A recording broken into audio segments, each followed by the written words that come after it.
935 K-Day, Noah at Night. Oh, man. Shout out to Paulina in the building. Hey. We got a special guest. This man is, he's been pretty controversial lately, man. I like it. We got a lot of calls, a lot of DMs, a lot of emails. And one thing, I know you know this, Paulina, K-Day Nation loves some Tupac. Oh, don't talk. Yeah. So I saw this man do every morning show on the planet. I saw him on The Breakfast Club. I saw him over with, what's his name from TMZ? Oh, he was on TMZ. Yeah, man. He's out here popping. But now he got to talk to K-Day Nation. You do, man. And Because K-Day they be Nation calling. got some questions. They be calling and they're like, yo, what's up with this song? What's up with glasses? What's the deal? Ladies and gentlemen, Glasses Malone in the building. What's happening? What up, man? Man, I can't call it. Okay, so you got hip-hop on fire right now with this Tupac Must Die music video.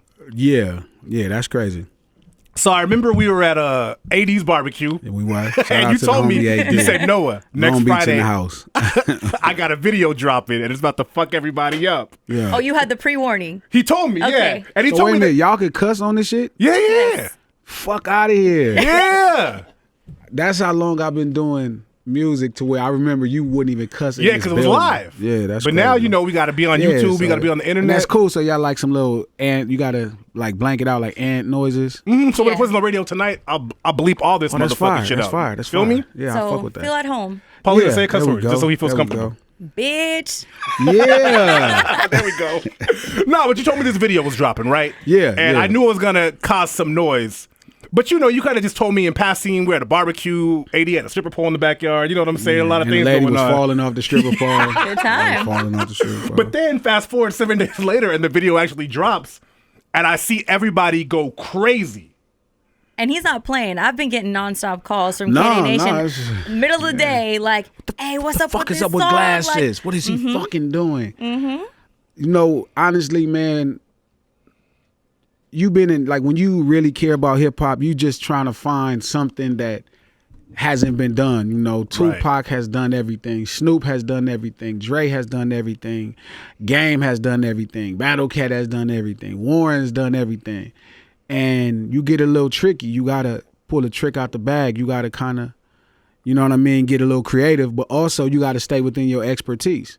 And make no mistakes, you know, I've been a gangbanger for a long time. I've been living in the streets. I've been selling drugs for a long time. So that's closest thing to my expertise. So I know what it's like to be on the other side of getting jumped. And obviously Tupac being in the conversation makes it a bigger conversation. But again, I've told this same story a lot of times. I mean, to repeat this, I've told this story a lot of times. It's just this time Tupac was involved. So it became a lot bigger. And we did a lot of work. Shout out to the homie Joker. Shout out to Metro. Shout out to the homie Deuce Mac from the Young Giants. But, you know, we really went in. We made sure that you felt what it was like to be Baby Lane as close as, you know, we took you as deep into the lion cage without you worried about getting bit, you know what I mean, as you can go. Yeah, and when the video dropped, I remember you, as soon as I saw it, I texted you like immediately and I was like, yo, man, this video was really well shot. Yeah. So, and we haven't really discussed what it is. I think most people know, but the video is, you're talking about the death of Tupac, Sure. the night in Las Vegas, but from Baby Lane's perspective, the Sure, person sure. that committed the act against Tupac. Sure, they say, yeah. Allegedly. Allegedly. Yes. Key word has always been allegedly. So, okay, so what do you say to the diehard Tupac fan I'm a diehard Tupac fan. that thinks this is like, and they're out there, man, and I know you probably heard from a lot of them already that's just like mad at you right now. Like, they Take your think it's so tampon out. disrespectful you would do such a thing. Take your tampon out. You know what I mean? Like, it's not that, there's no disrespect. Right. There's no disrespect of Tupac's legacy. There's no calling him out of his name. There's no nothing. It's just being from the streets and on the other end. That's the key. Like, being from the streets on the other end. I don't think nobody from the streets, nobody who's been jumped from the streets really has anything to say. It's not even so much just gang culture. It's just this weird thing that goes down in culture in general, where it's like that embarrassment of having to deal with somebody. Yes, and you talked about that, Yeah. about the embarrassment of somebody Man. basically just like stepping to you and you kind of get punked, and then you're in a situation where Yeah. like, I can't let that be my Especially- legacy. I especially gotta in the street, act man. Yeah, back. and like I said, you know, it's messed up. You know what I'm saying? But that's how it goes down. So it's just a level of truth in a industry where everybody lying today. Everybody's lying. It's a culture line in hip hop, and then somebody just tells the truth, and you look like, whatever you look like to everybody. Right. You know what's funny to me too when I was watching your press run, and like I can speak for all of us when I say I believe all of us are pretty big Tupac fans, right? Yeah, every last Absolutely. person. LA, But West Coast. By seeing everybody's response, the one thing that kind of dawned on me was just like, I think people forget sometimes that although he was very prolific and influential, Tupac was still a human being. Young, and he was young. still a young Yeah, person. a young he was dude. 26 when he died. 25. 25, yeah. So it's like, you know, I don't know about y'all, but when I was 25, I was stupid as fuck. Like, I'm still stupid now. I'm still Shit. stupid now. I'm Like, still stupid now. So I think, Obviously, I'm stupid because I did this shit and everybody think it's crazy, but that's the point. Like, that's the thing, you know, showing the duality of what happens in the streets. Like, my job is to constantly bring hip-hop to streets as exclusive and as informative as possible. Yeah. That's like my job as a gangster rapper from Los Angeles. I mean, you got some that rap about the parties, or some that rap about rap, or some that rap about whatever. Glass's job is to bring you the ugly truth of the streets, you know, vivid.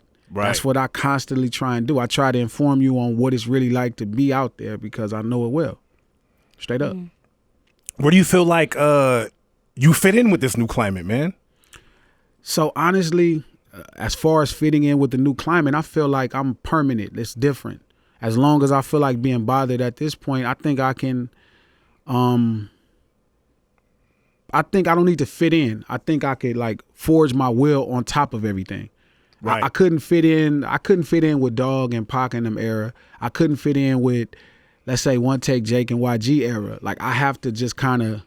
You gonna be rapping in Spanish? I wish.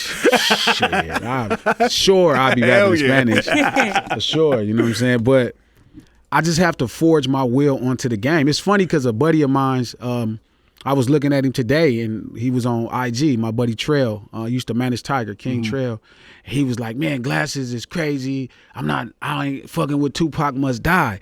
You know what I mean? Like, and he was talking about like something I was saying about Ross, and he was like, "Man, you ain't on that level." And it's like, I'm greater than those levels. Feel me? If everybody else don't know it, I know it. So it's Right. up to me to prove it to him and to anybody else that I'm greater than all of those levels. Right. Like, and he knows, like I know that nobody has done all of this shit and really been in this rap shit the way I have. So my job is to prove it for my fans, to prove it to Los Angeles, to prove it to West Coast, to prove it to myself that I'm greater than, you know, everything that's happened because, you know, my brain, the way it processes and the way I could deliver these stories, it's up to me. Like I got to put in the work. And I like how every time, you know, I've seen you in different interviews over the past couple of days, you say delivering the story. You know, it's a story. Like you said, always a each story. side has a story. So it's not saying that you're right or wrong No. or I'm people. not And I on- think that's where people are Yeah. getting this messed Yeah, up. because I think we hold They want Tupac. to tell him that he's right about what he's saying or what he's And saying I'm like, is wrong. Yeah. I was telling the homie, like my homie Drop. Drop was in the video. Drop played, he actually played Trade from the Mob, the dude that allegedly got his chain took. But it's like, it ain't about who's right or wrong. I don't think Tupac is wrong for, you know, fighting. If your homie come get you and be like, hey, this is the dude I got into it with at the mall, feel me, and you go help him, I don't think that that makes me like Pac more. Like, damn, my homie, I wish my homie was He's gonna like ride riding for me. yeah. And even with Baby Lane, allegedly, like, if you let 7 or 8 of these dudes jump on you and you retaliate and you know what I mean, in that type of fashion to make Right. sure that people know that they can't do this, I understand that too. So it's not like one side or either side I don't understand. I just understand to explain how the gangbanger side of it works. The mentality, the pressure, feel me, the adrenaline, the fear, you know. Like I said in a couple interviews, you either gonna be Chauncey from Menace to Society or you're gonna be Eileen's cousin. That's how it is from where we from. You feel me? That's how it go. One or the other. So it's like that. Yeah, man. It's just like, you know, I just trip off that people just, you know, hold Pac so high. They get so heated. I don't even know where I'm going with that. It's just No, and Yeah, so, it's like people, you know, Pac say this, is like a that's what I'm savior. saying. He's like prime the example, rap like god yeah, for and it's like, people. and he is. It's very much fair to say Tupac or Snoop Dogg. These guys are the son of rap. Like they are the sun. They shine and they grow a lot of the styles that we have, you know, Right. today. And the YGs and the One Takes and the, you know, Vince Staples and the Blue Faces. Anybody, you know, you could see E40. You could see the Snoop DNA, the Too Short DNA, All off that and all tree, of us, yeah. right? Yeah. So I get it, right? And it was like I was telling Van from TMZ yesterday, or you know what I'm saying? I was telling him it's not really disrespect you're feeling. What you're feeling is Glasses doesn't care about how we feel about Tupac. And it's like, I'm a gangster rapper. I'm not supposed to care. And I have to remind myself What's more that gangster every than time. They're not giving a fuck about how you feel. Right. You know what I mean? I could see if I'm like calling your mother out her name or even calling Tupac out of his name. I'm not disrespecting him. I'm not saying the man is nothing more than what he was as a rap icon and a legend. But that don't change the fact that if Tupac Shakur and 7 people jump me, right? You know, instant replay. As far as Baby Lane and that whole crew, like you knew them really well, right? I don't know Baby Lane, but I knew Freaky Dre. And that was Baby Lane's boy. That was his man. So, and he was a great dude. Like, rest in peace to Dre. He was a really good dude. You know what I mean? It's not like Tupac ran into some bad dudes. Tupac ran into some good dudes, and nobody just playing. This is Los Angeles. Ain't nobody playing. You know what I'm saying? So, you know, just like in Chicago, ain't nobody playing. Ain't nobody playing in New York. Right. How do you think, because we follow Tupac's career, right? And then obviously when Tupac first got in the game, very Afrocentric, he was on that whole wave. And then you see him, I guess, progress through his career into what he ultimately ended up being. How does that even happen? When you 20. Shit. You got to think, right? Allegedly, what happened with Baby Lane, he was 21. Damn, I didn't even realize that. Nobody cares about him. Nobody side of the story. And somebody told me that. They was like, yo, I don't care about Baby Lane. Well, nigga, I care about Baby Lane. Right. I'm Baby Lane. That don't mean I don't care about Tupac. That means that Baby Lane's life to me, and that's the difference with me and most people. Baby Lane's life to me meant as much as Tupac's life to me. Right. Like, one made music, one was a guy from the streets that I could relate to. One guy that spoke for black. Again, it just depends on where you stand. I understand it, but both of their lives matter to me. Like, Black Lives Matter. Like, right. Yeah. No, you're right, though, matter, man. You're right. And so, I just think because we all love Pac so much, we lose sight of that, man. Like, fuck. And I was saying that it was like if Cardi B in here jumped up in here with 7 girls and jumped on you, you feel me? I don't care how much you like. I like it. It's like, you ain't gonna like that. Nah, not at all. Like that. You're like, okay. If Drake came up in here and just was like, nah, Noah, you was saying this, and like Drake and like 6 OVO goons jumped on you, like, I don't care how calm you are. I don't care how much you like your job. You know what I mean? You gonna have those thoughts of, and that would suck too, because I've been on that care package this past weekend, like tough, man. Feel me? And he just coming here, and Drake right now is feeling it. Like Drake will probably jump somebody at this point in his career. I can see him doing that. Like, if you listen to his records, his mob ties. His records is getting violent. Does he have hands? I don't know. Listen, nah, he probably got hands. I hope so. He got goons that got the hands. He a big old dude though. Drake is a big old dude, so he not no little guy. So I would imagine he have hands. But my thing is, like, it's the fact that Drake jump you. Yeah. Like, you know how many jokes angel. You know how many jokes we gonna have for you if Drake jump you and get away with that? Like, we gonna have jokes for you. Yeah. Anytime you do something and your girl get mad at you, well, you didn't do that to Drake. You know what I'm saying? Hell like, yeah. So jokes, imagine if it's not Drake, it's fucking Tupac, arguably the greatest rapper of all time. And think in real time, like, he wasn't considered, again, this is one of those things that people don't get. He wasn't considered the greatest in real time. Let's go back to this. Yeah, I want to have that conversation. I've been wanting to talk about this with somebody. Yeah. I think one of the problems we have in hip-hop, and I'm glad you said what you said on The Breakfast Club, is because in hip-hop, we like to revise history after the fact. And people don't realize that. And you said it perfectly. There's even things with Nipsey. 10, 15 years from now, people are going to say things about Nipsey that aren't true. And they're going to make him, you know, a little bit bigger than he was actually in his... And I'm here for that, right? I'm here for all of it, right? I'm here for... however we praise our icons, and Nipsey is my friend. So every bit of praise he gets is the greatest thing in the world to me. It's and like, well earned. And it's a legacy. I'm happy for it. You know what I'm saying? But that don't change the fact with everybody. Like, if you're talking to me in a conversation, I'm just going to be honest. I'm not going to, you know, I don't have to. I can just bear witness to most of the stuff. With Tupac became popular. Like, he was already popular. He was successful. He had films he was a part of. You know what I'm saying? He had films he starred in. He had platinum albums. He had hit records. But again, like I said, in 1996, I don't think people at that point was like, this is the greatest. It's like in 1998. Nobody's like, Michael Jordan is the greatest basketball player that ever lived in 1998. It's when you look over the body of work. It's when you take into everything account. And then, you know, you be like, oh, man, Mike as a whole probably was the guy. Just like the same conversation with Tupac, where in hindsight, it's like, oh, Pac was the guy. So when he was jumping on them dudes, you know, when they was jumping them dudes, I don't think it was like, oh, the greatest rapper of all time jumping on me. I think it was more or less like Tupac and these niggas jumping on me. Right. This ain't happening. You know what I mean? The post guy from Poetic Justice just jumped Straight up. Feel me? man. Yeah, like, you know what I mean? You're not thinking it. It's like if Jesus jumped you in his time.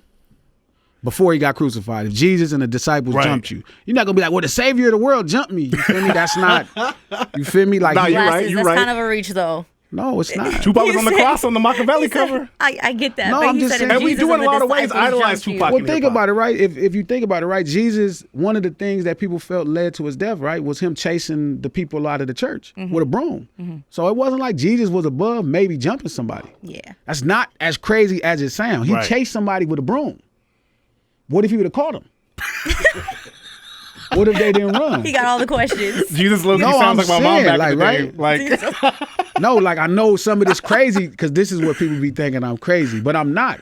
If you know the story versus knowing the legend, sometimes people talk about Right. the legend, and I understand most of the frustration for people is the legend.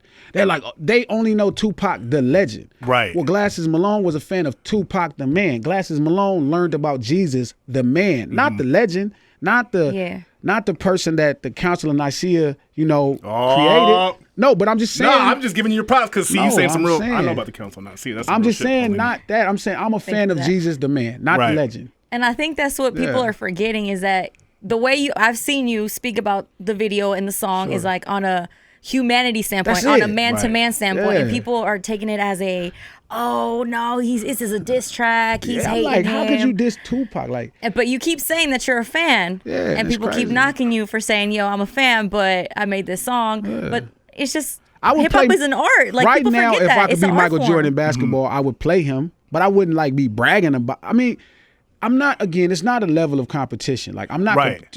I can't compete with Tupac. Let's just be honest. In this whole room, I can't compete. I'm not gonna die. First off, like, so we're not gonna boost my legend up to no levels. You know what I mean? Not to say his legend wasn't outstanding. We're in a different era. I'm probably not gonna sell 12 million albums. Maybe not. That's probably a little bit crazy. You can't even buy CDs.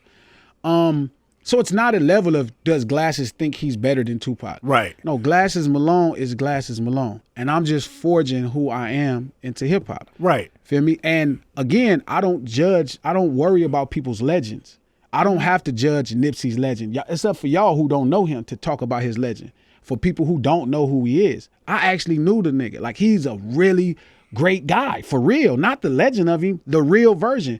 Tupac Shakur, the man that I grew up listening to from 91 to 96, going to support his films when he was in small cameo roles with Dan Aykroyd, you feel me? I knew the man. Right. Like, I didn't know him like I shook Cuz hand, but I knew who he was. I seen it in real time. It's like I was around when Jesus was popping, you feel me? And I knew him. And then y'all, 2,000 years being like, well, this is the savior of the world. Nah, Right. Jesus, chill, Right. bro. Like, he was a regular guy. And that shit hurts for people to hear that we just men. Even some of the people we praise the most are just men. That's why we could live and die, and that's what happened. Well, okay, let me ask you. Let's compare some notes real quick. Because I remember as a kid, Tupac, to me, he had his songs. He had the Me Against the World. He had I Get Around on the previous albums, all that. That was my joint, too. And those Top songs were all five. joints. I remember them being played on the radio. Brenda's Got a Baby. But for me, I don't think Tupac really hit that stride until All Eyes on Me. Right? Would you say that's when he kind of became like a superstar? I think it's fair to say he was a superstar before he came to Death Row. But again, like even in that conversation with Snoop Dogg, where I brought up Snoop, when Charlamagne brought up Snoop, he just wasn't big as Snoop Dogg. It's a lot of superstars that's not big At as the Snoop time. Dogg. YG is a superstar, but he's not big as Snoop Dogg. That's not a disrespect.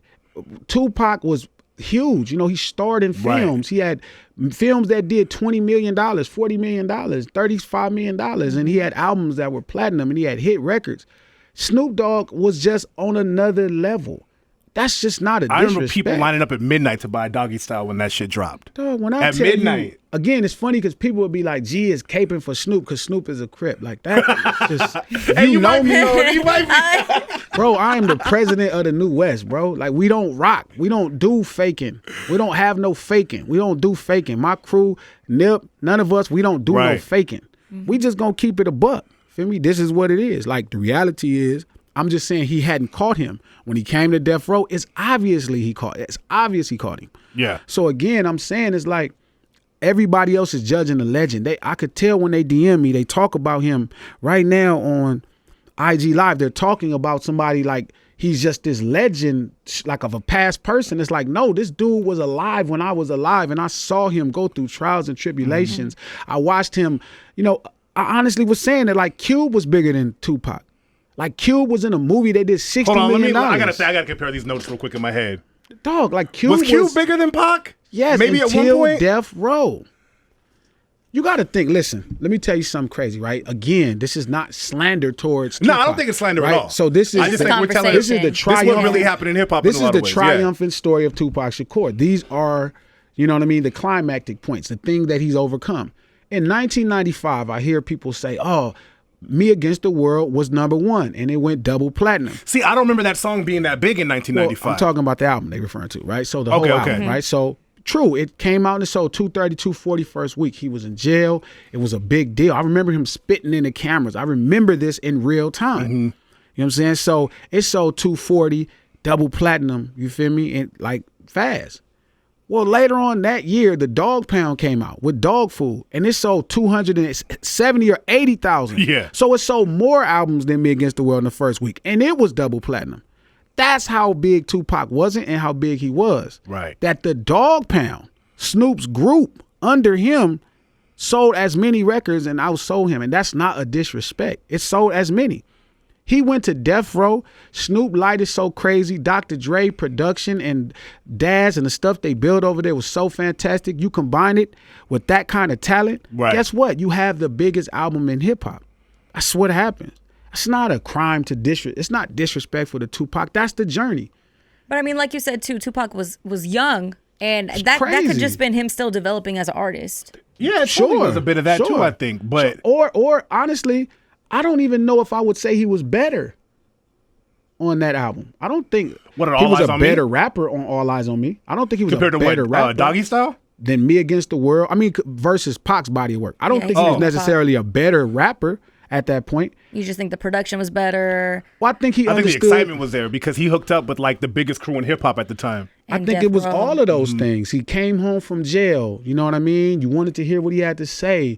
He had so much material from reading and being in jail and being stuck and trapped and able to write. He came home and was a savage animal and went in the studio and turned out enough music for a double CD from October of 1995 to the release in February of 1996.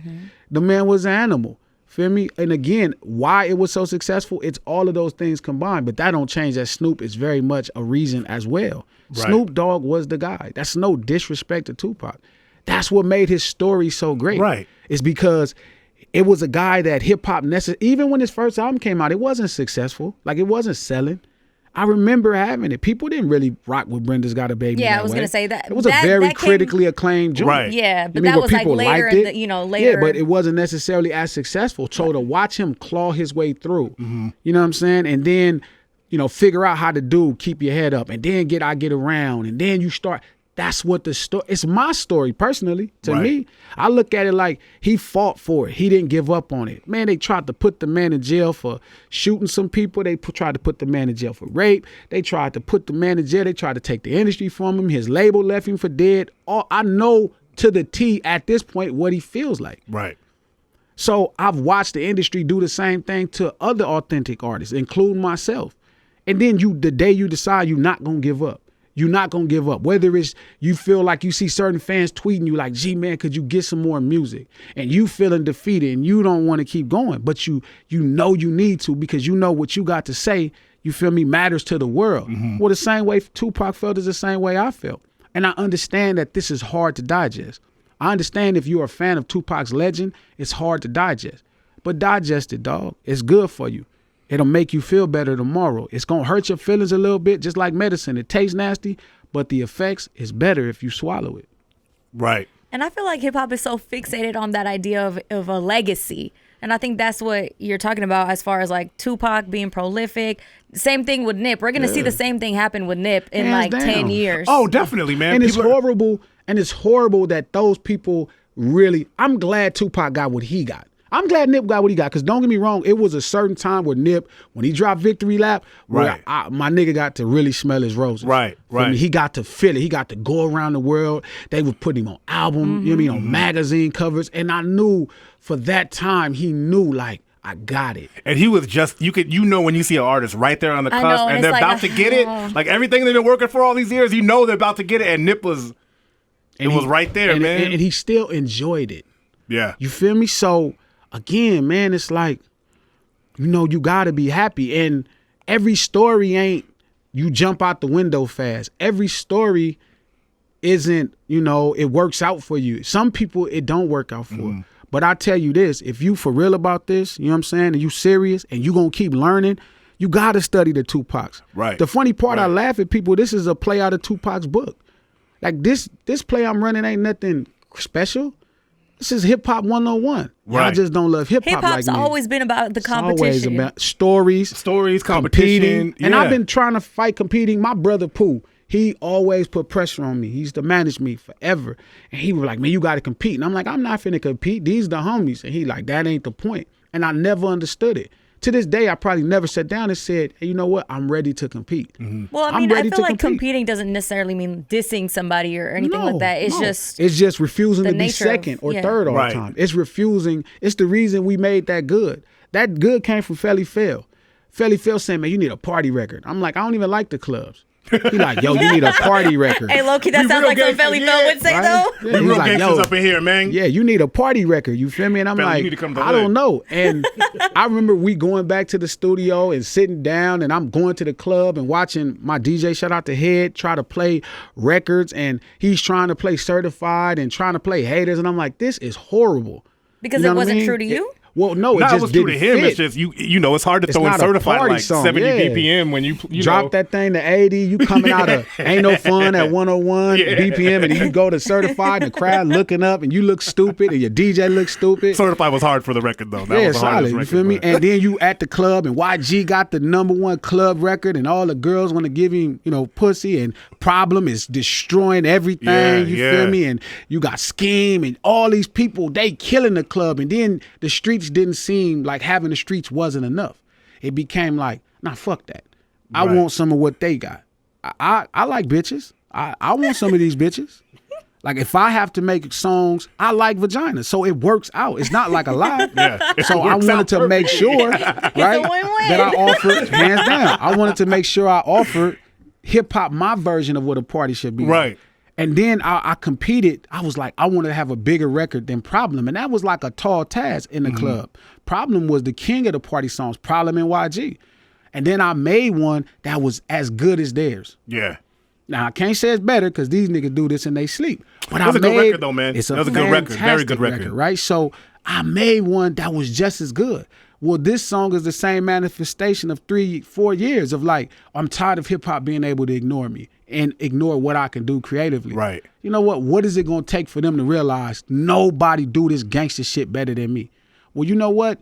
Let me make what 2019 Fuck the Police. What would that be like? Exactly. That is a really great comparison. That's what because it people was. were upset with Fuck the Police. Yeah. And people are upset about this. It's a narrative that like black people was down. Like they was like, oh, they Fuck the Police dropped. Man, people was slandering in the churches, older black people, everybody, the community, everybody was slandering NWA about that. They were on them. They were mad. Easy, the only one. You feel me? That understood. Did and people around you tell you don't push out the song? Hell yeah. Mac 10 was like, do not put out this song. Hey, like, low key, I heard you say that Corrupt cussed you out. Cussed me out for 40 minutes. Can we talk about that? With Young Gotti, Corrupt Young Gotti. Yeah, dog. OG like called me and was like, cussing me out. Like, gee, why the fuck would you do this? And I understood it. This was his man. You know what I mean? Like, I'm his young homie, but this is his man. He came into business with this man. So I just let him because at this point, it was pain. It was like when I talked to his cousin or if I talked to one of the Outlaws, if I talked to Storm and they cussed me out, I understand.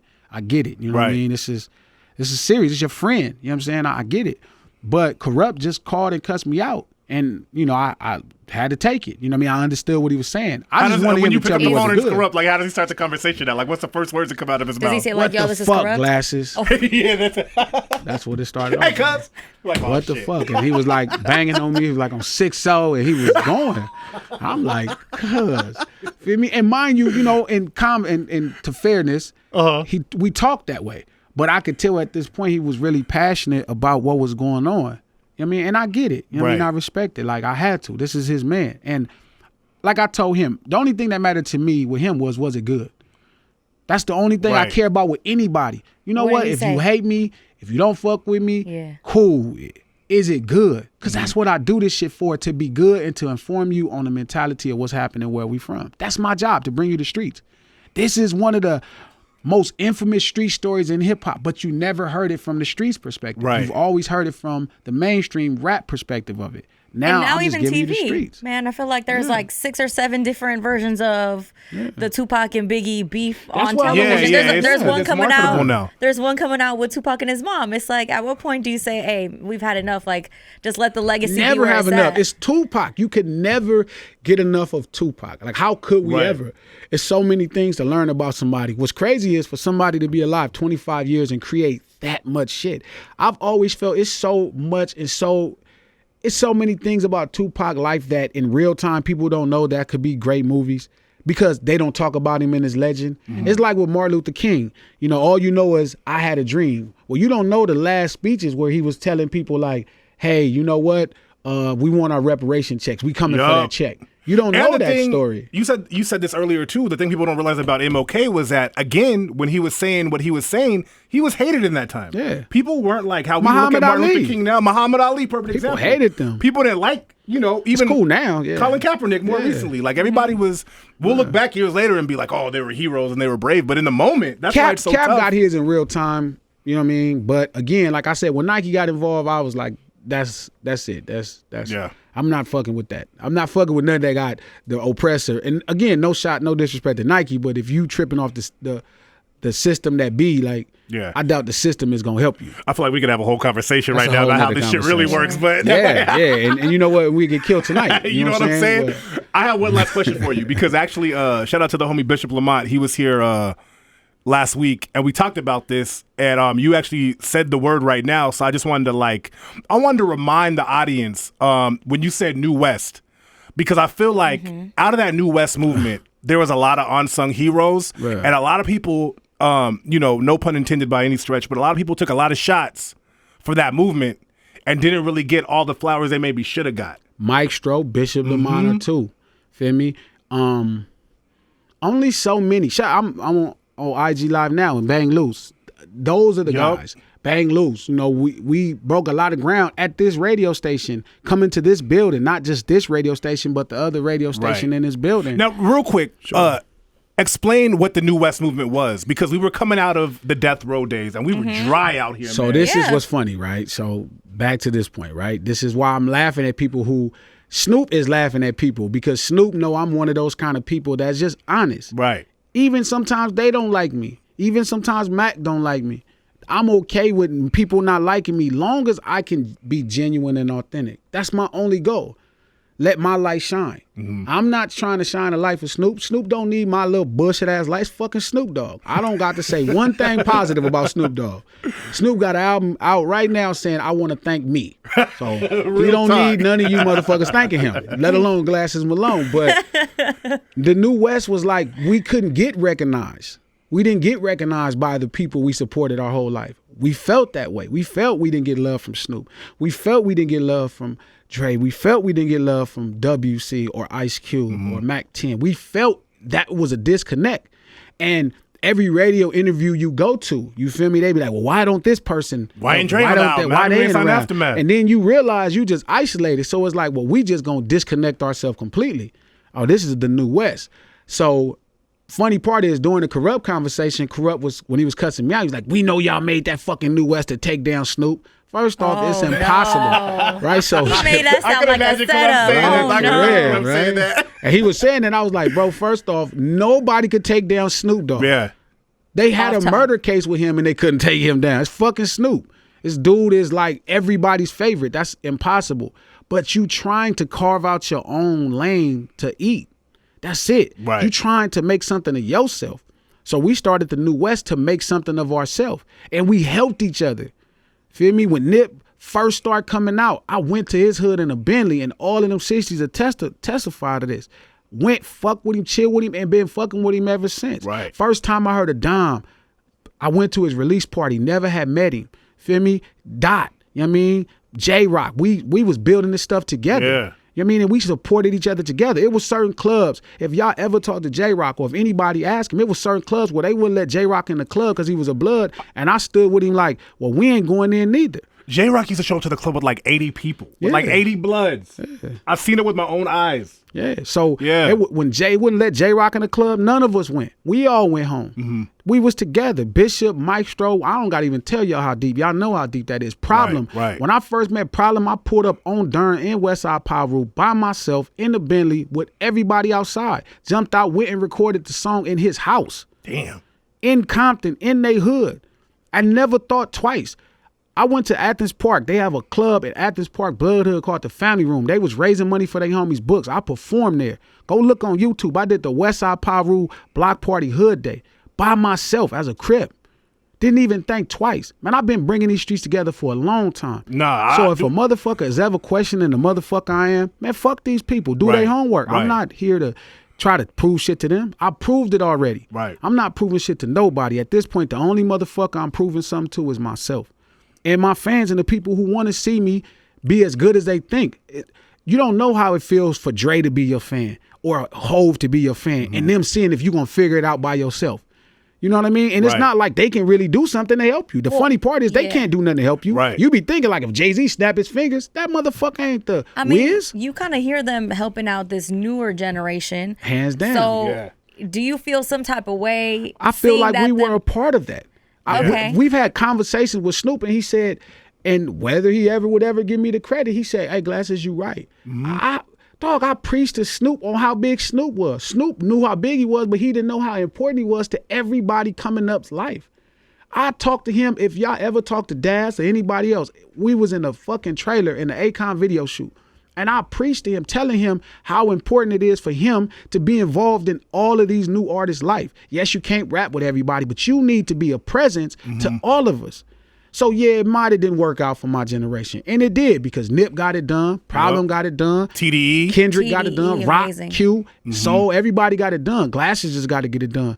But for the most part, YG, it was different for them. They got Snoop early. That's great. That's what I'm saying, because the New West took all the shots for that shit, man. That's what and I'm I'll saying. It's crazy anywhere. to see that disconnect. For real. But then this brand new generation that's coming up now is getting a lot. Either they're getting love or they're getting heat from the old heads in the hip hop. I think on the West Coast, so out of every other region, we've always been. But I think actually right love. now it's fantastic. I think it's great. I think we all fuck with each other. You know what I mean? Except the little personal beefs that are. Yeah. You know what I mean? But for the most part, like, honestly, like Ty Dolla $ign when he came in, Joe Moses, when they came in, they looked out for me. I looked out for them. They looked out for me. Feel me? Right now, it's a whole new generation of kids. Blast just did the new single that, you know what I mean, that I've been working on. Feel me? I'm talking to Lil Bino. He's like, gee, I got something for you. Me and AV just talked the other day. So there is a real connection. It's just, you know, California is so spread, so we don't see each other often. But the reality is, it's a lot of good unity at home. It's not as bad as everybody think. Yeah. You know what I'm saying? I tend to agree with that. You got to make your presence felt, and then people are going to give you some run. And that's right. You know, hip-hop did the same thing to me. It took me 12 years to make this presence. But rest assured, I wasn't going to quit till I made it. And if you out there and you trying to do it, you can't quit. And you can't take no motherfucking prisoners. And you can't not do shit because you're worried about people liking you or if they feel you or how they gonna feel. Man, fuck these people. You know, if you ain't disrespecting nobody, I can see if you calling somebody out their name and all of that weird shit. But if you just talking some real ass live shit, man, talk your shit. Feel me? And if you from the streets, you know how it go. And people are gonna have shit to say regardless, man. Yeah. There's always gonna be a portion of people You that need gonna, them. My homie, exactly. my boy Mo, my little bro Mo called me this morning. He was like, man, the homie talking shit about you on IG. And I'm like, I need him to. They ain't talking enough shit. Feel me? You know what it feel like for 12 years for everybody to act like they like you? Like, that's what it feel like. Everybody like act like they like you. They like, oh, Glass is a real nigga. Man, fuck all that. I don't want you to tell nobody I'm real. Nigga, I need some passion. Matter of fact, tell somebody fuck me today. Man, fuck Glasses. That's Glasses' next I single, need some actually. It's called passion, Fuck feel Glasses me? Malone. I made a whole album called Fuck Glasses Malone. You feel me? So the whole thing is, it's like, I don't need no more of that bullshit. I Right. need somebody to love me or hate me. I don't need people indifferent no more. I need to be banned out of buildings. I need people picking it out front of concerts, or I need motherfuckers ready to kill because what I'm saying is the truth to them. This is what all artists need. If you Right. come in this business today, it ain't no more room for gray area. There ain't no more room for this shit. Right now, it's all about motherfuckers loving you or hating you. Motherfuckers love or hate Blueface. I'm one of the people that love him. I'm a huge There's Blueface 1,000 fan. motherfuckers that hate him. But guess what? You all got something to say about him. And you need everything real to quick, make this work. He was the first one from the West Coast to be signed to Baby. Hey. Shout out to What's up, Stunner Playboy? Man. Yeah, shout out to Stunner Man. So, yeah, like, you got it. You can't be scared. Like, it's too much fear. Like, this new society of people where it's like, oh, I'm cancel culture. Man, fuck all them people. Right. Fuck all this shit. Fuck all of y'all. Fuck this shit. Yeah, Feel me? Like, yeah. I'ma do me. Feel me? If you want to do something about it, we can meet up. We could take a fade. I'm not one of these people. I ain't got to kill you. We could fight. It's nothing. My thing is, fuck all this shit. Fuck all this fake ass shit. Let's bring some real hip hop shit to the table. Let's compete. Let's make great records. Let's create that era that we all grew up in love. Right. Feel me? Let's create great shit. Let's change the game. I'm trying to change the game. I didn't even think about monetizing this song. The song got 1 million views on Twitter. They don't pay. Right. I'm trying to fuck the game up. Right. You know what I mean? I'm trying to crack this shit. I'm not tripping off just getting no fucking money. I could sell dope. For real. Fuck with Glasses, man. That's the truth. For fuck somebody, with yeah, Glasses. for somebody who might have not realized the impact you've had for West Coast and West Coast music, and they're listening to Tupac Must Die for the first time, getting to know you for the first time as an artist, what do you have to say to them? Just tell them that you got a motherfucker. It's been a long time since it was a motherfucker like that who just don't give a fuck about all this bullshit. I'm not going to be controlled. I'm going to make the flyest shit. Feel me? My shit going to be dope. Mm-hmm. My nigga Trail was talking about my style. Well, style me, nigga. Feel me? I ain't into fashion. This real crippin'. Like, I'm for real. I'm not into fashion. I don't know nothing about clothes and hoes with jeans in them, nigga. Well, give me the right jeans. Feel me? Don't talk about how I'm wearing my shades, cuz. Tell me how to put them on. Right. You into fashion. I'm into crippin' and doing what I do. Feel me? I'm into That's what a I'm bar into. right there. You I'm into fashion. I'm into street racing. I'm into hanging. I'm into fucking up and having fun and doing what I do. I'm not into fashion. Right. I don't know about the Italian cut jeans. I don't know about the next designer. I'm not into that. So look out for me and tell me where it go. Feel me? But past that, I'm me for sure. Like, and if y'all never got me, y'all gonna get so much of the purest dose. You might overdose. Might die listening to some of this shit I'm on right now. Feel me? It's pretty sure Colombian some COVID. This people have already. Colombian conversation. This motherfucker's dead right now. Like, you killed them. Like, they dead because you telling them the truth, and people don't want that. But fuck it. Well, hey, man. Let me go on record and say it. I think the song is dope. I think from an artist standpoint, I'm a producer myself, so I see the artistic value in it. So peep the new single by Glasses Malone, Tupac Must Die. Yeah. Listen to the actual words. That's the the key. video. Yeah, listen to Don't the words just of what he hear said. it. Listen. Yup. Listen in. You know what I'm saying? And listen. Listen to the third verse. You know, focus on the emotions. Get the feeling of what we going through in this corner. Feel me? Right. Like, this is the closest you can't get it from nobody else. Ain't nobody in rap could deliver what I'm delivering right now. Not one motherfucker could deliver it this well. That ain't what they do. This is what I do. So my point is, let's go. Like, feel me? Like, don't be sensitive. You know, it's real gangster rap. This is the stuff you heard about when you was growing up. This is the stuff why they love Tupac. This is why they love Ice Cube. This is why they love Scarface. Right. This is why they love Snoop Dogg. Not the new version, you know what I mean? That's considerate of how you feel, but the version when they didn't give a fuck, because I still don't give a fuck. I just want to make it raw and real. That's it. That's all I'm doing. That's what it is, man. Glasses Malone. No at night. 935 K-Day.